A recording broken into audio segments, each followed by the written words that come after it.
મહેસાણા જમનાપુર ગ્રામજનો માટે બની રહેશે ઐતિહાસિક દિવસ। દીકરી એટલે લક્ષ્મીનો અવતાર, જેમનો થશે ભવ્યાથી ભવ્ય સમૂહ લગ્નોત્સવ કાર્યક્રમ। મહેસાણા તાલુકાના જમનાપુર ગામના શ્રી ચૌહાણ ગોગા મહારાજની પાવન, પવિત્ર અને ખમીરવંતી ધરા પર થશે ભવ્યાથી ભવ્ય સમૂહ લગ્નોત્સવ કાર્યક્રમ। શ્રી સરસ્વતી એજ્યુકેશન ટ્રસ્ટ આયોજિત મહેસાણા જિલ્લા ક્ષત્રિય ઠાકોર સમાજ સમૂહ લગ્ન સમિતિ દ્વારા સુનિશ્ચિત પ્રથમ સમૂહ લગ્નોત્સવ યોજાશે। આ કાર્યક્રમમાં ક્ષત્રિય ઠાકોર સમાજ અને ગામ પરિવારજનોના સંપૂર્ણ સાથ અને સહકારથી આગામી તારીખ 30/4/2026ના રોજ 51 નવયુગલ દીકરા દીકરીઓ, સમાજ શ્રેષ્ઠીઓ, વડીલશ્રીઓના આશીર્વચન મેળવી પ્રભુતામાં પગલાં પાડશે।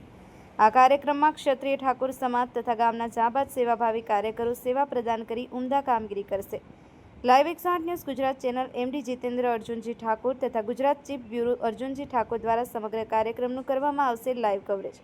આ હર્ષોલ્લાસભર્યા અનેરા અવસરમાં સાક્ષી બનવા, અમારા મોંઘેરા મહેમાન બનવા આયોજક કમિટી દ્વારા જાહેર આમંત્રણ પાઠવે છે।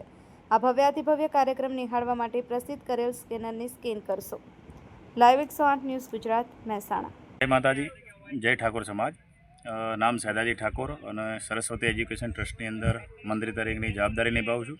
તમે જોઈ રહ્યા છો, આજે અમે જે જગ્યા પર ઊભા છે, જગ્યાની અંદર આવતીકાલે 30/4/2026ના રોજ સમૂહ લગ્નનું આયોજન કરવામાં આવ્યું છે, જેની અંદર 48 યુગલો પ્રભુતામાં પગલાં માંડશે અને સમાજને આર્થિક રીતે આપણે મજબૂતાઈ લાવીએ, ખોટા ખર્ચાઓ બંધ થાય, ખોટા કુરિવાજો બંધ થાય, એના માટેનું આયોજન કરવામાં આવ્યું છે। તમે જોઈ શકો છો કે સમાજની અંદર આજે તમે જો આર્થિક રીતે જે પરિસ્થિતિ ખરાબ ચાલી રહી છે, જેના કારણે લોકો પોતાની જમીનો વેચીને અવસરો નીકાળતા હોય છે અને સમૂહ લગ્ન દ્વારા સહિયારો જો અવસર કરવામાં આવે તો બધી રીતના ખર્ચાઓની બચત થતી હોય છે અને આર્થિક રીતે આપણે એક પાસું મજબૂત બી બનતું હોય છે। અને આ સમૂહ લગ્ન દ્વારા આપણા દીકરીઓને સરકારી યોજના થકી આપણે 7 ફેરા અને કોરબાનું મામેરું અને મેરેજ સર્ટિફિકેટ બી આપણે આપવાના છીએ, જેથી કરીને 24,000 રૂપિયા એ દીકરીના ખાતામાં બી સરકારશ્રી દ્વારા આપણે જમા થાય એવા પ્રયત્નો કરવાના છીએ।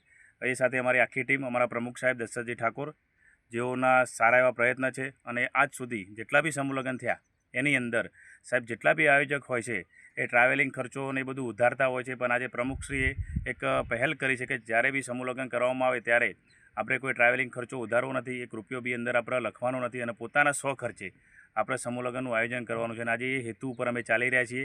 ખરેખર એ બિરદાવવા જેવી વાત છે। ઓકે, જય હિન્દ, જય માતાજી। બતાવો બધા આવતીકાલે સમૂહ લગ્નની અંદર દરેક ઠાકોર સમાજના યુવાનો, વડીલોને હાર્દિક આમંત્રણ છે અમારા તરફથી। ઓકે, હા, નમસ્કાર। આવતીકાલે તારીખ 30/4 જમનાપુર મુકામે સમૂહ લગ્નનું આયોજન કરેલું છે। એમાં અમારો મુખ્ય ઉદ્દેશ કે ઠાકોર સમાજમાં પૈસાની બચત થાય, સમાજ આડવડાથી આગુ પાછું કરી અને દેવા ના કરે, એટલા માટે અમે સમૂહ લગ્નનું આયોજન કરી રહ્યા છીએ। કેટલી દીકરીઓના લગ્ન થવાનું?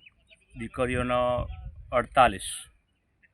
મારું નામ પ્રવીણસિંહ અમરાજી ઠાકોર, સરસ્વતી એજ્યુકેશન ટ્રસ્ટના પ્રમુખ તરીકે મારી વરણી થયેલી છે અને સરસ્વતી એજ્યુકેશન ટ્રસ્ટમાં આ પ્રથમ સમૂહ લગ્નનું આયોજન કરેલું છે અને આ સમૂહ લગ્નની અંદર 48 વરઘોડિયાનું લગ્નમાં જોડાવાના છે। લોકોને શું સંદેશ આપવા માંગે?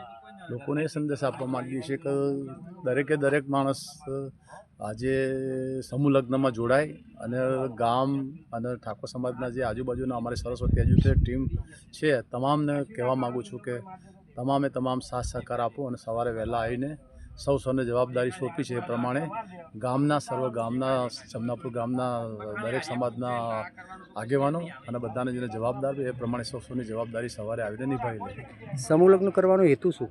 સમૂહ લગ્ન કરવાનો હેતુ એ જ છે કે જે નાના પરિવારમાં અને ગરીબ પરિવાર ઠાકોર સમાજમાંથી જે દાળીયાથી ભજીયામાં કામ કરી રહ્યા હોય એમના બાળકોને નજીવી રકમની અંદર લગ્ન થઈ જાય અને અમે સરકારી જે કુંવરબાઈનું મામેરું ને જે બીજી સ્કીમ છે એ સરકારીના જે પૈસા અપાઈએ એની અંદર એમના જે ભરેલા પૈસા પરત મળી રહે છે અને એમનો સમાજ તરફથી ટેકો રહે એમના।